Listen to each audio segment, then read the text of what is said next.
You can feel it, can't you? That strange silence before everything changes. The air gets heavy, time slows down, and your instincts start whispering things your mind can't explain. You start pacing, questioning, wondering if you should move, run, fight. But something deeper tells you, stay still. Because sometimes, movement isn't strength. Sometimes obedience is.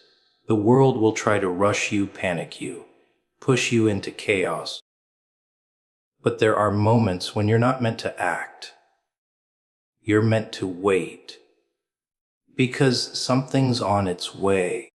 Something bigger than your plans, stronger than your fear. And when it arrives, it won't need your permission. It'll just unfold exactly how it was meant to. Stillness is not weakness. It's strategy. People don't like stillness. It makes them uncomfortable. They start fidgeting, talking, scrolling, doing anything just to avoid the feeling of not moving. They've been taught that progress means motion, that success means noise, that if they're not constantly doing something, they're falling behind. But what they don't realize is, sometimes movement is just panic wearing a disguise. And panic looks busy, but it never builds anything. Stillness, though, stillness is dangerous.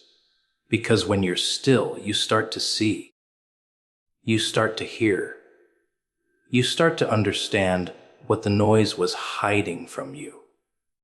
Everyone wants to look like they're in control. But real control doesn't need to shout. It doesn't need to prove itself. It sits quietly, observing, waiting for the right moment to move. The weak ones confuse stillness for fear. They think if you're not reacting, you're powerless. But real power doesn't rush to respond. It waits for alignment. It knows when to act and when to watch the world burn itself out. Because not every fire needs you to fight it. Some flames die out on their own, and if you rush in too early, you just get burned for no reason. Stillness isn't about doing nothing. It's about doing exactly enough. It's the art of patience, the weapon of people who don't need validation to know they're right. It's what separates those who chase from those who attract. Because when you're still, you're not just waiting, you're preparing. You're letting everything else reveal itself. The ones who act out of fear show their hands too early. They expose their weaknesses, trying to prove their strength. But the one who stays still, they make everyone else nervous. Because unpredictability terrifies the impatient. There's a rhythm to everything. Timing, fate, consequence. But people love to interrupt that rhythm with their own noise. They pray for answers, and then when silence arrives, they panic. They don't realize that silence is the answer sometimes. Stillness isn't a pause. It's a signal that something's moving that you can't see yet. You ever notice how calm the ocean looks before a storm? Or how quiet a predator gets before it strikes? That's not weakness. That's strategy. Because power doesn't announce itself. It waits for the right opening, and then it moves with precision. The problem is, people can't tell the difference between stillness and stagnation. They think waiting means wasting time. They've been trained by fear to fill every gap with noise. But sometimes, the most productive thing you can do is nothing. to stand still while the world runs in circles, to stay quiet while everyone else screams for attention. That's how you win wars without fighting. You let the chaos wear itself out. You let everyone else drain their energy while you build yours in silence. Stillness teaches you what noise never will. It shows you yourself. When there's nothing left to distract you, you have to face your own reflection. And that's what people fear most. The quiet exposes truth. It strips away performance, titles, fake smiles. You start hearing your real thoughts, your real doubts, your real hunger. That's why stillness feels violent. It forces you to see what you've been running from. But once you face it, once you accept it, you become untouchable. Because no one can use silence against someone who's learned to live in it. Every storm has an eye, a calm center where nothing moves. Nothing screams. That's the place you need to find within yourself. While everyone else is spinning in panic, you stay in the middle, still, unshaken, because that's where clarity lies. You can't see through chaos. You can only see through calm. People think they need to fight for every answer. But most answers arrive when you finally stop trying to control them. You can't chase revelation.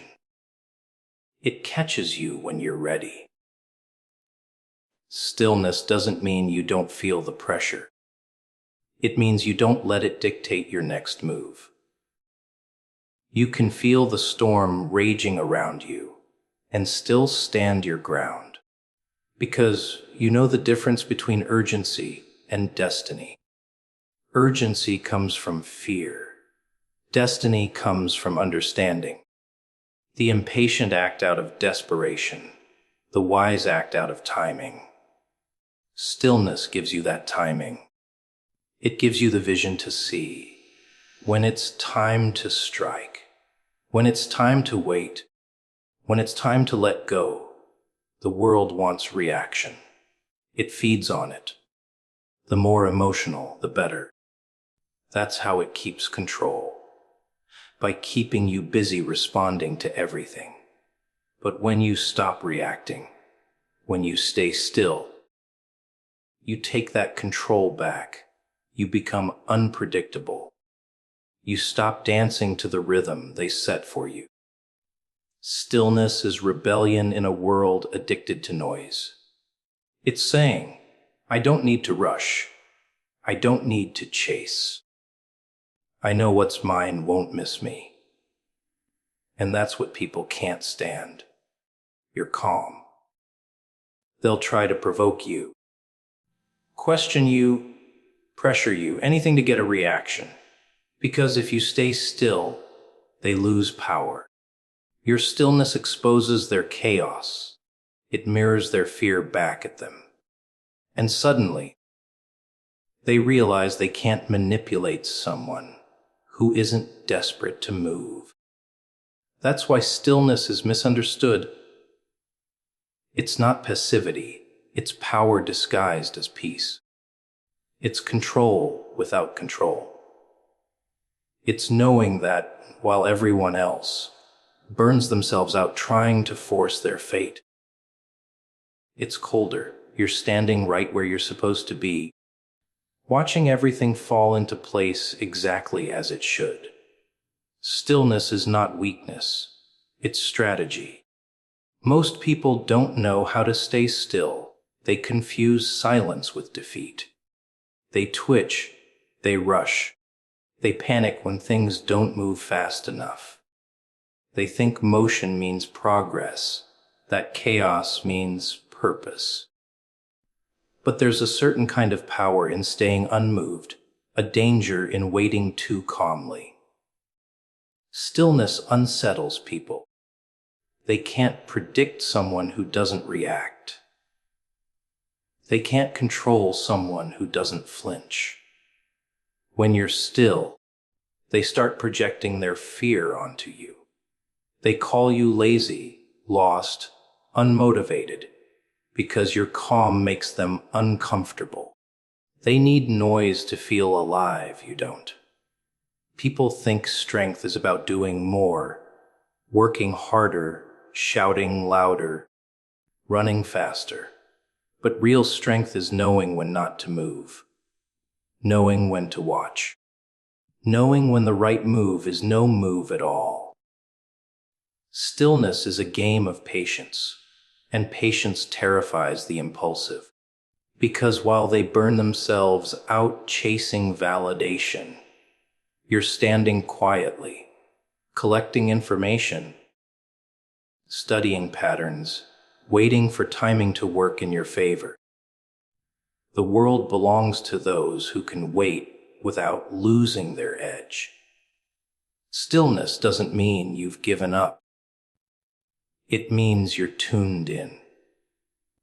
You're listening for something most people can't hear. The shift before the breakthrough, the whisper before the storm.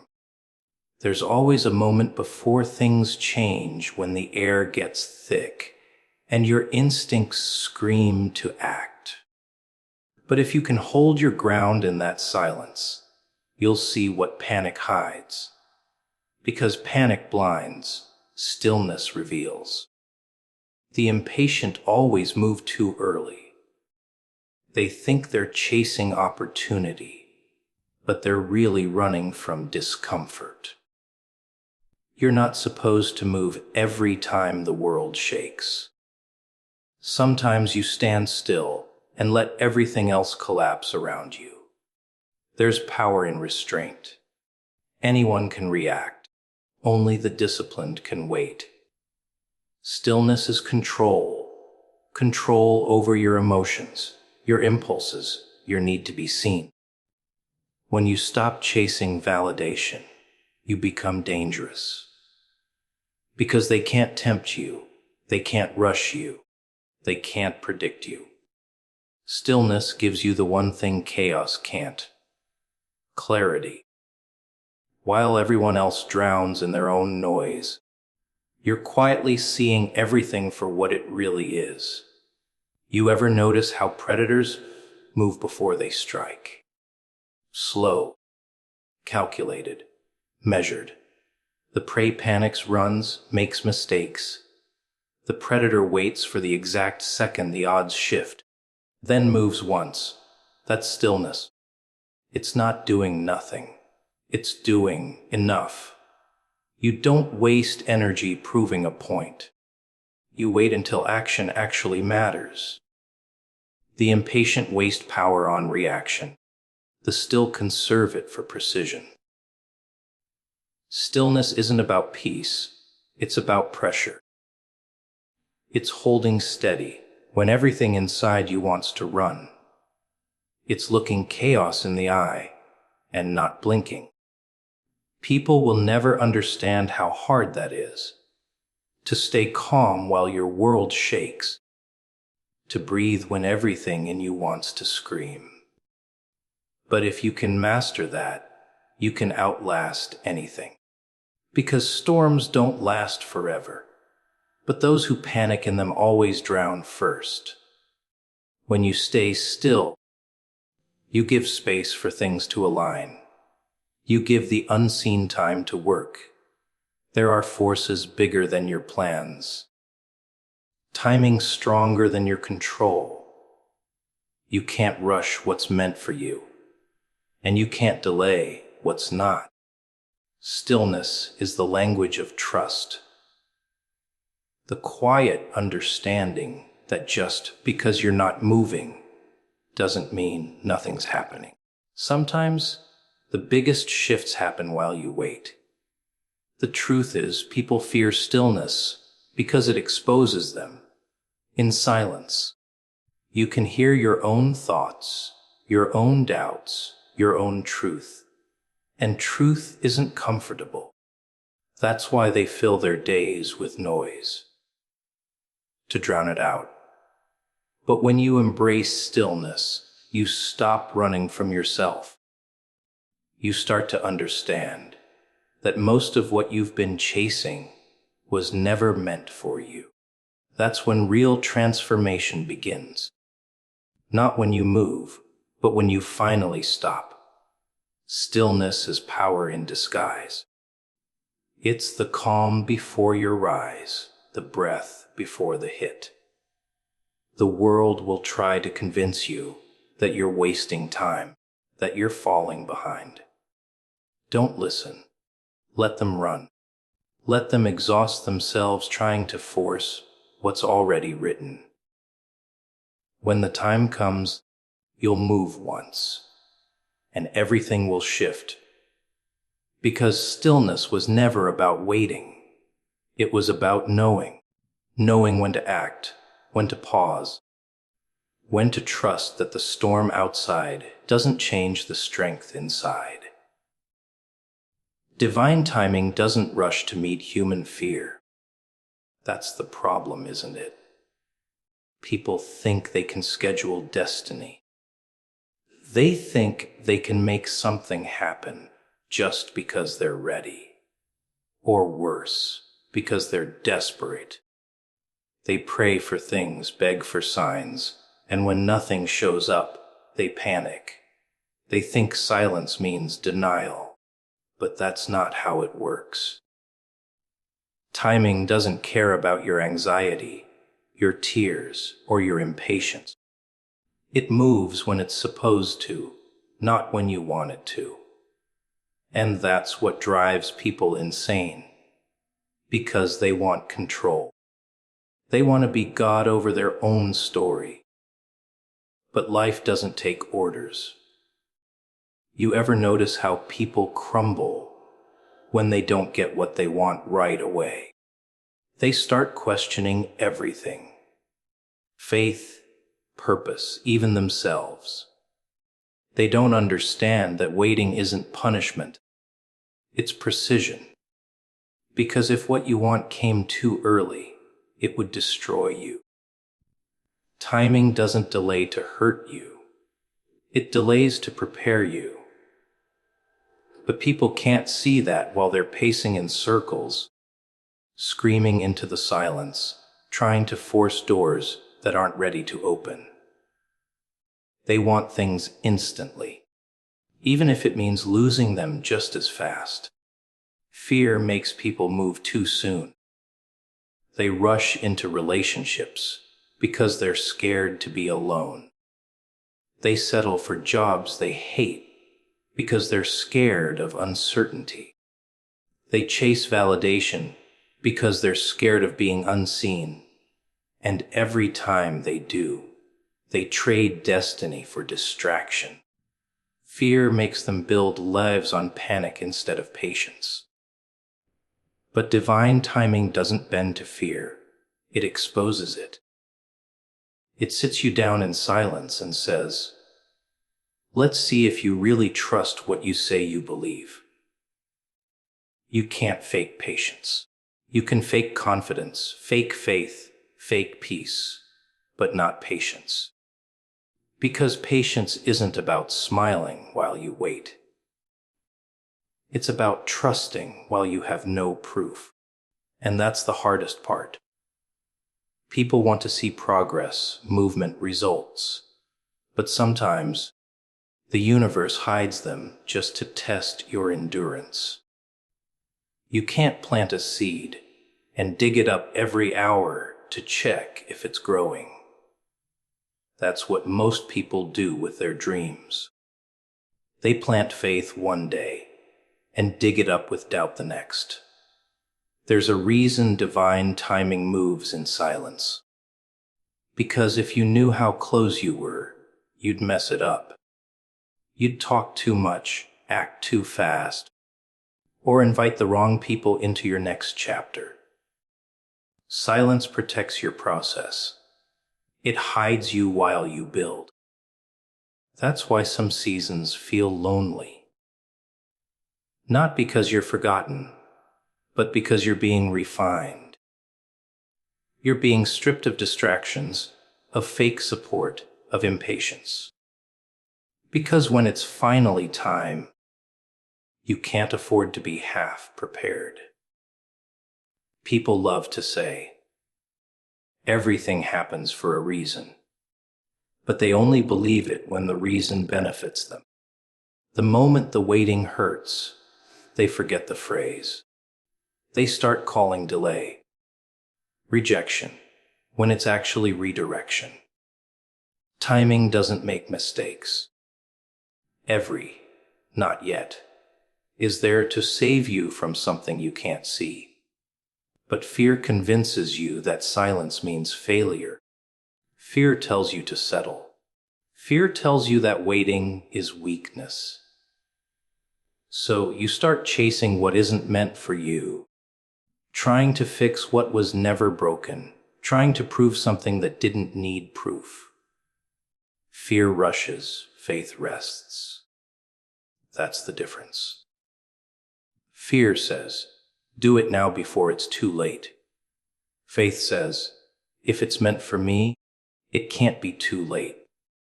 Fear wants control, faith trusts control. The problem is, people listen to fear because it's louder, it screams, it panics, it feels urgent. Faith whispers, it stays calm. And in a world addicted to noise, most people miss the whisper. They follow the scream instead, and then wonder why they end up tired, empty, disappointed.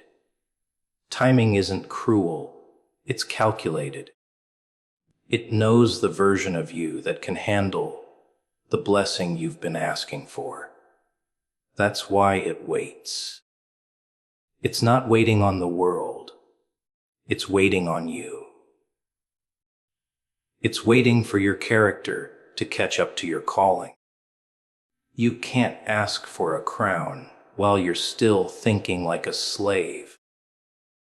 You can't demand a kingdom when you haven't learned to rule yourself. Timing delays to build what haste would destroy. The truth is, people aren't patient. They're terrified. Terrified that if they don't make it happen themselves, it won't happen at all. So they chase, manipulate, push, pull, lie, pretend, and the more they force, the more things slip away. Because what's truly meant for you doesn't need to be forced. It just needs to be recognized. And recognition only happens in stillness. You start learning that sometimes the waiting is the miracle. That silence isn't empty. It's where everything's being rearranged. You stop asking, when, and start asking, what? What am I learning? What am I shedding? What am I being prepared for?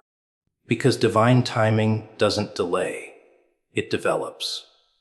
It makes sure when it finally delivers, you're not the same desperate version that once begged for crumbs. There's a reason why the greatest things arrive when you've finally stopped chasing them. Because timing doesn't respond to noise. It responds to readiness. When you stop panicking, stop begging, stop trying to outthink fate, that's when everything starts to shift. Fear loses its grip the moment you realize you were never waiting on time. Time was waiting on you. What's meant for you will arrive without your chase. That's the part no one wants to hear, because everyone wants control.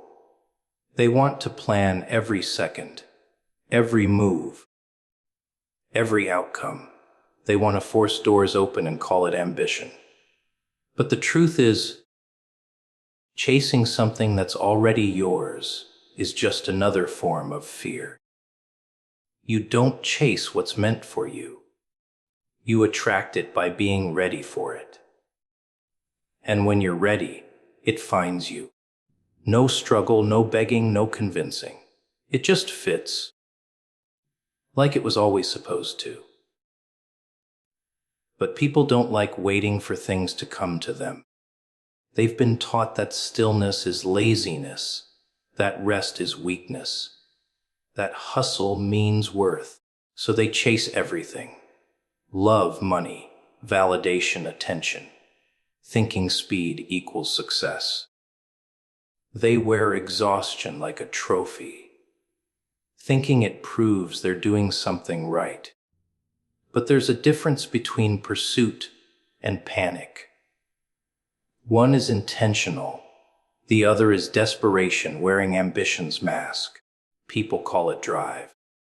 But most of them are just running from the fear of not being enough. You ever notice how the harder you chase something, the faster it runs away? That's not coincidence. It's resistance. Because energy doesn't respond to need. It responds to alignment. When you're chasing, you're saying, I don't have it. When you're aligned, you're saying, it's already mine. And that shift changes everything. You stop begging for what you've already been built for. You stop trying to prove your worth to people who can't even see their own. You stop moving from panic and start moving from purpose. That's when things start finding you. But the problem is, people love the chase more than the arrival. The chase gives them identity. It keeps them distracted. It gives them something to post about, something to talk about. They don't realize they've fallen in love with the struggle because the silence after success feels too empty. That's why some people keep chasing, even after they've already caught what they wanted. They don't know how to stop running. Stillness scares them. Fulfillment feels foreign. So they keep moving, chasing ghosts of goals they've already achieved. Because they can't handle peace. You can tell when someone's chasing instead of aligning. They talk about what they want more than they prepare for it. They're addicted to. Almost. Always almost happy, almost successful, almost at peace. Because chasing gives them something to complain about, and complaining gives them company. It's easier to keep running with the crowd than to stop and realize you've been running in circles. People don't want to slow down because slowing down means facing themselves. What's meant for you doesn't need to be forced. It doesn't need manipulation, performance, or pretending. It doesn't require you to break yourself to keep it. When something's truly yours, it feels heavy in the beginning. Not because it's wrong, but because it carries purpose. The wrong things feel light at first. They thrill you, flatter you, make you feel alive. But they burn out fast. The right things stay, even when they're quiet, even when they challenge you. They don't rush you, they refine you. The universe, fate, God, whatever you call it, has a strange sense of humor. It waits for you to exhaust yourself, trying to chase what you think you need. And only when you collapse from the effort does it hand you what you were supposed to have all along. Because only then are you humble enough to hold it. When you're chasing, your hands are too full of control to receive anything new. That's why letting go isn't losing. It's making space. You can't grab what's meant for you while you're clutching what's not. But people don't like letting go. They'd rather drag dead weight through every chapter, hoping it'll eventually turn into destiny. They chase people who've already left, opportunities that were never theirs, approval that was never coming. And every time they do, they lose a little more of themselves. Because chasing always costs more than waiting. It takes your peace, your energy, your sanity. And in the end, what do you get? A handful of things that were never supposed to stay. When something's meant for you, you won't have to beg for it to stay. You won't have to shrink to keep it. You won't have to explain your worth for it to see you. It'll recognize you. It'll find you where you are. That's why desperation is dangerous. It makes you chase what doesn't belong to you. And when you finally catch it, it'll still leave, because it was never meant to stay. What's meant for you comes with peace, not pressure. You have to understand, alignment isn't passive. It's not about sitting around doing nothing. It's about becoming the version of yourself that can handle what's meant for you. The chase is external. Alignment is internal. The moment you start working on yourself, instead of forcing outcomes, the right things start moving toward you. Because you're no longer begging. You're becoming. And that's what attracts everything. You can't chase destiny. It walks toward those who are ready, not those who are restless. You don't need to run after what's already written for you. You just need to stay in position. Keep your hands clean, your heart ready, your mind sharp. Because the right opportunity, the right person, the right moment, it won't pass you by. It'll arrive quietly, in the middle of your peace, not your panic. And when it does, you'll realize all that chasing was never necessary. You were never behind. You were just being aligned. Movement without direction leads to destruction. People love to move. They love the feeling of being busy, the illusion of progress,